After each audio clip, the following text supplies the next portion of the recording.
believe some simple things. Jesus will finish your faith. It is a guarantee. I promise you, he'll finish your faith.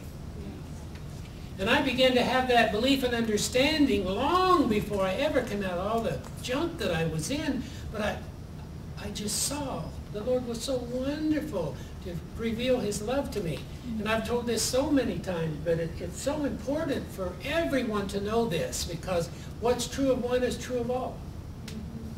I was going to give up on my Christian faith because I could not make it. I couldn't even quit smoking. I thought that was a horrible sin. At least that's what they told me. But I was kneeling in my bed one night crying, and I'd say, God, I have to give up. Even as a young child, I used to tell my mother, those people going to church, they don't know God, they're hypocrites.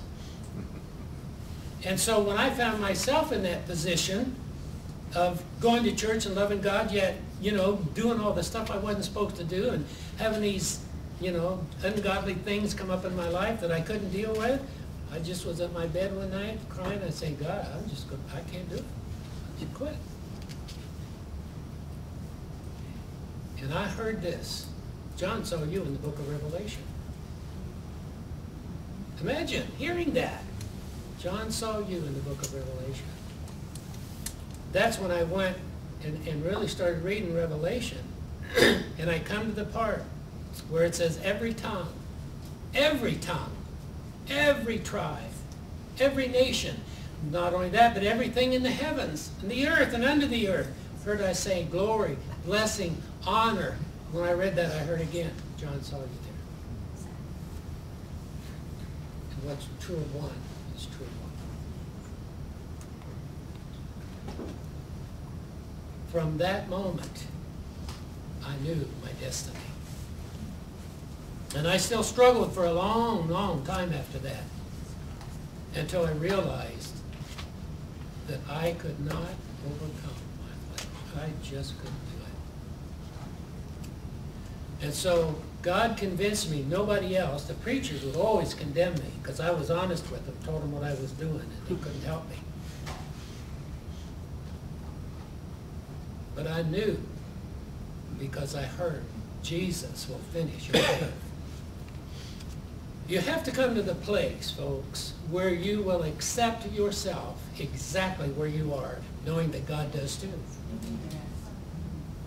In fact, knowing that God does not even know what you're doing. In a sense, it's like we heard earlier, my eyes are too holy or beautiful to behold evil.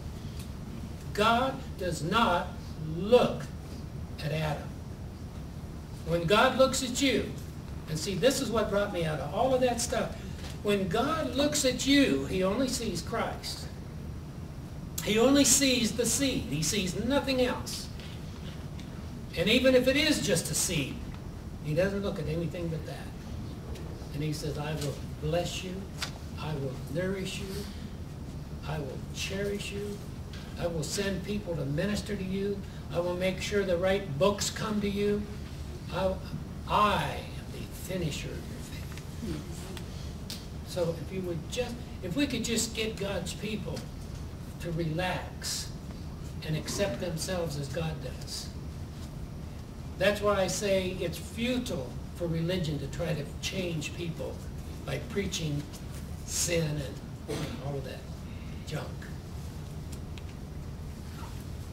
And people say, well, brother, aren't you afraid of the judgment? I say, what judgment? Because it's only appointed unto men once to die, and after this the judgment. And all men died at the cross and was judged at the cross. There is no future judgment that I have to worry about. The only thing I need to be concerned about is the fire. But that's a corrective, purifying. It's a beautiful thing when you understand that the fire is only for correction. I know when I first started to share that, that people would come to me with all kinds of Old Testament scriptures and things like, well, brother, it says in the Old Testament that the wicked will be burned up and I'll leave them neither root nor branch. And And I say, hallelujah, that's a God's truth. Because that Adamic mindset in you, that seed of the serpent, that carnal nature, will be burned up, and there will be left neither root nor branch of that wicked one, that Antichrist spirit that's in all humanity. There'll be neither root nor branch of that left. The only thing left after the fire is that you will stand in the glory and the manifested presence of God in this holy temple. So bring it on. Beholding and reflecting as in a mirror the glory of the Lord, you too will be transformed into the same image from glory to glory. So there is absolutely nothing for you to fear if you could just believe some simple things. I think I've heard Des say 3 or 4 times, it's so easy for me to preach, because as he's preaching, I take notes, and then I just preach his notes. But he said several times, he talked about the seed in Ephesians chapter 1. Knowing that you have to know this for yourself, that you were chosen in him before the foundation of the world, that you would be holy and without blame. You have never been anything less than that, ever. You just forgot it. And you've been raised to think that you're a human being with some alienation and separation from God, which is an absolute lie. The only place that you've ever been separated from God is in your darkened mind and understanding. You know, another verse that I thought of in 2 Timothy.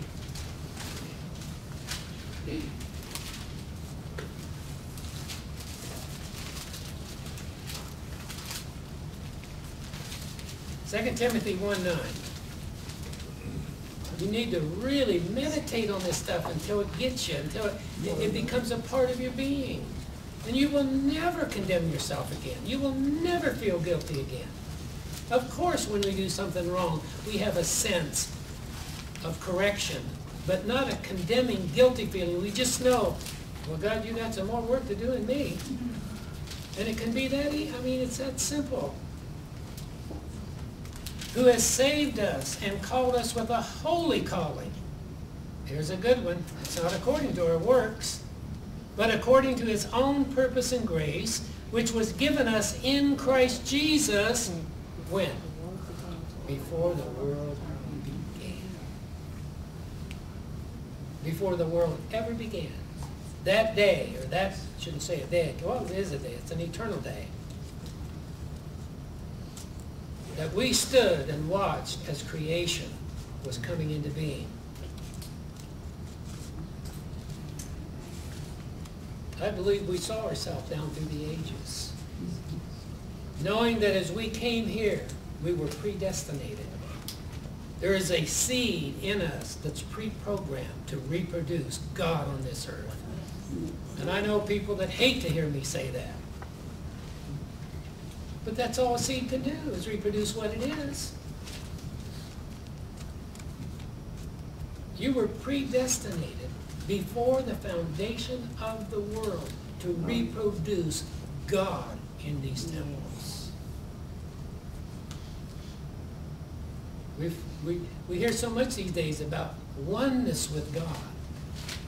And as this said, oneness is not in quantity, oneness is a quality of life.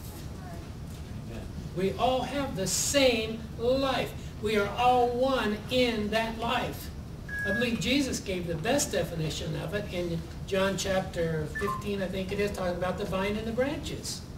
He said, you are the vine, or I am the vine, and you are the branch. The same life that flows from the vine flows in the branch.